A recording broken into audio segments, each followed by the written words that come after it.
Hi అండి, అందరికీ నమస్తే. ఇవాళ మార్నింగ్ అయితే కొంచెం లేట్గా లేచా. యాక్చువల్లీ ప్లాన్ అయితే ముందే ఉండింది ఏం టిఫిన్ ప్రిపేర్ చేయాలి అని.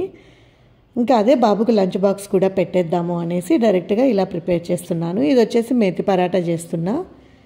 ఫస్ట్ గోధుమ పిండిని అయితే ఒక బౌల్లోకి తీసేసుకున్నాను. ఇంకా ఇందులోకి పసుపు, కారం, కొంచెం జీలకర్ర పొడి, సాల్ట్,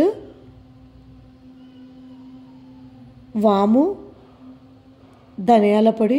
ఈ వాము వేసినందుకు పరాటా మాత్రం చాలా బాగుంటుందండి.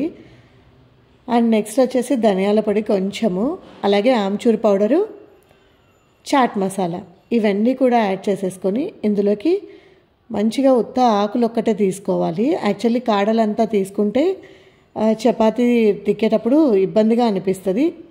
అలా మెంతాకులు ఒక్కటి తీసేసుకొని మంచిగా వాటిని కూడా చాప్ చేసేసుకొని ఒక ఆనియన్ని కూడా చాప్ చేసి యాడ్ చేస్తున్నాను. ఇవన్నీ కూడా ఫస్ట్ మెంతాకులో వాటరు అలాగే ఆనియన్స్లో వాటర్ బయటికి వచ్చేటట్లు బాగా కలుపుకోవాలి. ఇలా ప్రెస్ చేస్తూ కలిపితేనే ఆ వాటర్ అయితే బయటకు వస్తాయి. లేదు మనం డైరెక్ట్గా వాటర్ని యాడ్ చేసేసి కలిపేసుకున్నాము అంటే తర్వాత లూజ్గా అయిపోతుంది పిండి. మెంతాకులోది అలాగే ఉల్లి దాంట్లోది వాటర్ బయటకు వచ్చేసింది అంటే, కాబట్టి ఫస్ట్ ఇలా బాగా కలుపుకున్న తర్వాత కొంచెం కొంచెం వాటర్ యాడ్ చేసుకుంటూ డౌలా ప్రిపేర్ చేసుకోవాలి. యాక్చువల్లీ ఈ డవ్ ప్రిపేర్ చేసుకున్నప్పుడు కొంచెం గట్టిగా ఉంటేనే బాగుంటుంది, లేదు అంటే లూజ్ అయిపోయి అసలు స్టిక్కీగా ఉంటుంది. ఇప్పుడు మొత్తం అయిపోయింది అనే టైంలో ఒక 2 టేబుల్ స్పూన్స్ ఆయిల్ని యాడ్ చేసేసుకొని మళ్ళీ మంచిగా కలుపుకోవాలి. ఇలా కొంచెం గట్టిగా కలిపి రెస్ట్ ఇచ్చామనుకోండి, మనం పరాటా ప్రిపేర్ చేసే టైంకు పర్ఫెక్ట్గా ఉంటుంది పిండి అయితే. ఇంకా ఇప్పుడు ఇది పక్కన పెట్టేసుకుందాము. ఇంకా నెక్స్ట్ స్నాక్స్ అయితే ఏదో ఒకటి పెట్టేసేయాలి కదా. ఇంకా ఇక్కడైతే నేను ఫ్రూట్ కట్ చేస్తున్నాను. యాక్చువల్లీ ఈ సీజన్ వచ్చినప్పుడు ఈ ఫ్రూట్స్ బాగానే ఉంటాయండి టేస్ట్. ఇంకా ఇవే బాక్స్ పెట్టేశాను అంటే మంచిగా తినేసి వస్తాడు, కాబట్టి ఇవే బాక్స్ పెడుతున్నాను. నార్మల్గా ఎక్కువగా రైసే పెడుతూ ఉంటాను, బట్ మేము ఏదైనా ఇలాంటి టిఫిన్ ప్రిపేర్ చేసుకున్నప్పుడు అది లంచ్ బాక్స్కి కూడా యూజ్ అవుతుంది అనుకుంటే లంచ్ బాక్స్కి పెట్టేస్తాను. లేదు అంటే పప్పు అలా ప్రిపేర్ చేసి ఎక్కడికైనా వెళ్ళాలి అన్నప్పుడు పప్పుతో పెట్టడం నాకు ఇష్టం ఉండదండి బాక్స్. అలాగే కర్రీస్ కలిపి పెట్టడం కూడా పెద్దగా ఇష్టం ఉండదు. పెడతాను అస్సలు కుదరినప్పుడు, లేదంటే అలాంటి బాక్స్ అయితే ఎప్పుడు పెట్టను. ఎక్కువగా ఫ్లేవర్డ్ రైసెస్ ఇలాంటివే పెడుతూ ఉంటాను. అండ్ ఇక్కడ వచ్చేసి కావాల్సినంత పిండిని తీసేసుకొని ఇంకా డస్టింగ్కి గోధుమ పిండిని యాడ్ చేసుకొని మంచిగా చపాతీలా తిక్కుకోవాలి. ఇంకా రెస్ట్ ఇవ్వాల్సిన టైం కొంచెం ఎక్కువగానే ఉండాలండి. నేను ఒక 5 మినిట్స్కే చేస్తున్నాను కదా, సో కొంచెం మంచిగా అనిపించలేదు పరాటా. ఇలా ఈ థిక్నెస్ ఉంటే చాలు, ఇంకా అంతకంటే ఎక్కువ ఉంది అంటే పరాటా సరిగ్గా కాలదు. అలాగే మెంతాకు స్మెల్ వస్తుందంటే పిల్లలకి పెద్దగా నచ్చదు కదా, కాబట్టి పల్చగా తిక్కేసి కాల్చుకోవాలి. ఇంకా ఆయిల్ని 2 సైడ్స్ కాల్చిన తర్వాత కొంచెం కొంచెం వేసేసి ఇలా 2 సైడ్స్ మంచిగా కాల్చుకోవాలి. నేను ఎప్పుడు ఇలా పరాటాస్ అలాంటివి బాక్స్లో పెట్టినా పీసెస్ చేసి పెట్టేస్తాను. స్కూల్లో పిల్లలకి కష్టంగా ఉంటుంది కదా వాళ్ళే తీసుకొని తినడానికి, అందుకోసం. అండ్ ఈవినింగ్ బాక్స్ చూసైతే నేను షాక్ అయ్యానండి.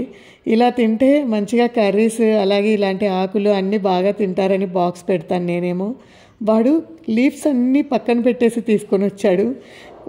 ఇంకా కొంచెం చిన్నగా చాప్ చేసింటే బాగుండు అనిపించేసింది. యాక్చువల్లీ నేను పరాటాస్ ప్రిపేర్ చేయడానికి మెయిన్ రీజనే అది. చపాతీతో కర్రీస్ పెడితే పిల్లలు పెద్దగా తినరు, బట్ ఇలా మిక్స్ చేసి పెట్టేశాము అంటే వేరు చేయలేరు కదా అన్నట్లు పెట్టాను, బట్ అది కూడా కొంచెం తీసుకొని వచ్చాడు. ఇంకా నెక్స్ట్ ఇదైతే బాబు కోసం టిఫిన్ అయితే ప్రిపేర్ చేశాను. యాక్చువల్లీ మేమైతే ఇది టిఫిన్ తిని ఆఫ్టర్నూన్ వేరేది తీసుకుంటాం కదా, సో వాడికి 2 టైమ్స్కి ఇదే ఎందుకు అనేసి ఇలా దోశ అయితే ప్రిపేర్ చేసి తినిపించేసి పంపించేశాను. ఇంకా ఇవాళ నా డైలీ రొటీన్లో ఒకటైతే చేంజ్ చేసుకున్నాను. యాక్చువల్లీ 11కి అలా వెళ్ళి క్లాత్స్ అయితే ఆరబెట్టేదాన్ని, బట్ ఇవాళ ఏంటి అంటే 7:40కే వెళ్ళాను బికాజ్ ఆఫ్ సన్లైట్ కోసం. యాక్చువల్లీ నాకు కొంచెం హెల్త్ సిక్ అయింది అని చెప్పా కదా లాస్ట్ మంత్, అది ఓన్లీ డి విటమిన్ B12 లేకపోవడం వల్ల అంతే. మిగతావన్నీ పర్ఫెక్ట్, బట్ ఆ 2 లేవు. B12 అయితే నాన్ వెజ్ నుంచి వచ్చేది, సో అది నా వల్ల కాదు తినడం, కాబట్టి సప్లిమెంటరీస్ వాడుతున్నాను. ఇంకా డి విటమిన్ అంటే ఎండ నుంచి రావాల్సిందే కదా, సో ఇక్కడైతే కొద్దిసేపు ఇలా స్టే చేయొచ్చు మార్నింగ్ అయితే మంచిది కదా అనేసి మార్నింగే పైకి వచ్చేసాను.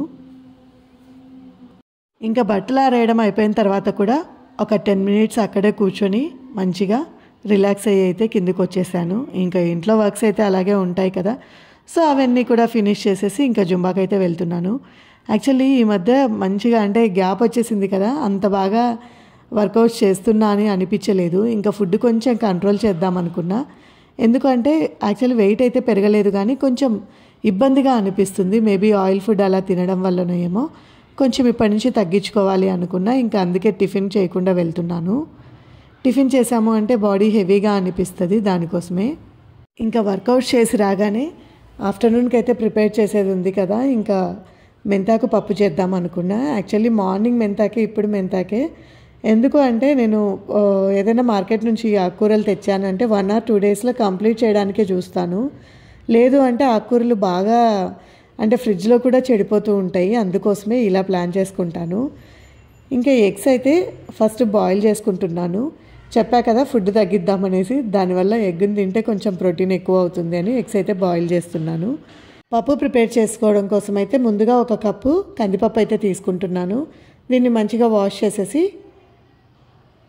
పక్కన పెట్టేసుకుందాము. ఇప్పుడు ఇందులోకి 1 ఆనియన్, 1 టమాటాని యాడ్ చేసుకుంటున్నాను. మా ఇంట్లో పప్పు అయితే రెగ్యులర్గా ఉన్నా కూడా తింటారండి. అదే వెజిటబుల్స్ డైలీ పెట్టాము అంటే చాలా కష్టం. అండ్ చపాతీస్లోకి అయితే ఇష్టపడతారు కానీ, బట్ రైస్లోకి అంటే మాత్రం పప్పు లేకుండా ముద్ద దిగదు అసలు. లేదా నాన్ వెజ్ అయినా ఉండాలి. సో పప్పు అయితే ప్రిపేర్ చేస్తున్నా, అందుకోసమే. కందిపప్పుతో ఏ పప్పు చేసినా 1:2 రేషియోలోనే వాటర్ అయితే తీసుకుంటాను. ఇప్పుడు ముందుగా వాష్ చేసి పెట్టుకున్నటువంటి ఈ మెంతాకును మొత్తం కూడా యాడ్ చేసుకుంటున్నాను. ఇప్పుడు దీంట్లోకి కొంచెం పసుపు, అలాగే కారంని కూడా యాడ్ చేసుకుంటున్నా. అలాగే కొంచెం చింతపండుని కూడా యాడ్ చేసేసుకొని లిడ్ పెట్టేసి ఒక 3 విజిల్స్ అయితే రానిస్తాను. యాక్చువల్లీ మెంతాకుని ఇలాగే కాకుండా నేను డ్రై మెంతాకును కూడా తీసి పెట్టుకుంటాను. అంటే 1 ఇయర్కి కావాల్సినంత ఇంట్లో అమ్మ చేసి పంపిస్తుంది అది. సో దాన్ని రోజు పప్పు చేసేటప్పుడు కొంచెమైనా వేస్తాను పప్పులో, బట్ ఇలా ఫ్రెష్గా ఉన్నప్పుడు అదే పెట్టేస్తాను. ఇంక ఇక్కడ వచ్చేసి పప్పు అయ్యేసరికి మాప్ పెట్టేసేయచ్చు అనేసి మాప్ అయితే పెడుతున్నాను. నేను ఎక్కువగా డిటర్జెంట్స్ ఏమీ వాడనండి, లిక్విడ్స్, ఫ్లోర్ క్లీనింగ్ లిక్విడ్స్ కూడా. నాకు అలా కెమికల్స్లో కొంచెం చేతులు పెట్టడం వల్ల ఆ రోజు బాగా డ్రై అయిపోయి చేతులు చాలా ఇబ్బందిగా అనిపిస్తాయి. అందుకోసమే మ్యాక్సిమం అవాయిడ్ చేస్తాను. కాబట్టి ఇలా సాల్ట్ని వేసేసుకొని మాప్ అయితే పెడుతున్నాను. మరి ఆయిల్స్ అలా కింద పడ్డము, ఏమైనా కర్రీస్ అలా పడినప్పుడు మాత్రమే కొంచెం లైజాల్ లాంటివి యూజ్ చేస్తాను. ఇంకా ఎప్పుడైనా వామిటింగ్స్ అలా చేసుకున్నారనుకోండి, డెఫినెట్గా డెటాల్ అలాంటివి కూడా యూజ్ చేస్తాను. బట్ మ్యాక్సిమం రెగ్యులర్గా క్లీన్ చేసేటప్పుడు పెద్దగా కెమికల్ అయితే ఏది యూజ్ చేయను, జస్ట్ సాల్ట్. ఇంకొకసారి సాల్ట్ కూడా లేకుండా క్లీన్ చేసేస్తాను. ఇంకా ఈలోపు పప్పు అయితే ఉడికిపోయింది కదా, ఇంకా జస్ట్ సాల్ట్ వేసేసుకొని వెనుపుకోవడమే. ఇంకా ఇలా వెనిపిన తర్వాత పోపు అయితే పెట్టేసుకోవడమే. ఈజీ అండి. నాకు పప్పు చేయడం అంటే చాలా ఈజీ, బట్ నాకే కొంచెం ఈ మధ్య అంటే రెగ్యులర్గా పప్పు తినాలంటే ఇష్టం ఉండదు, అందుకోసం కర్రీస్ చేసుకుంటున్నాను. బట్ పప్పు అంటే ఇష్టమే కానీ మరీ రెగ్యులర్గా తినేదైతే నా వల్ల కాదు. అండ్ మా ఇంట్లో ఏమో పప్పు కంపల్సరీ కావాలి. ఇంకా ఇప్పుడైతే పోపు పెట్టేస్తున్నాను. ఇంకా అంతే అండి. ఏ గిన్నెలో అయితే పోపు పెట్టేస్తానో ఆ గిన్నెలోకే తీస్తాను. అలా వేడి గిన్నెలోకి పప్పు తీస్తే పప్పు మంచి టేస్ట్గా ఉంటుంది, అలాగే చెడిపోకుండా కూడా ఉంటుంది. అసలే సమ్మర్ కదా ఇంకా వచ్చేది, అటువంటప్పుడు అయితే డెఫినెట్గా ఇలా వేడి గిన్నెలోనే తీసేయండి పప్పునైతే. నేను మార్నింగ్ టిఫిన్ చేయలేదన్నాను కదా, ఇంక ఇప్పుడైతే పనులన్నీ అయిపోయాక ఫ్రెష్ అప్ అయిపోయి పరాటాస్ అయితే ప్రిపేర్ చేసుకుంటున్నాను నా కోసం. ఇంకా నాకు మ్యాక్సిమం ఇలా చాయిస్ ఏదైనా ఉంది అంటే రైస్ని అవాయిడ్ చేయడానికే చూస్తాను.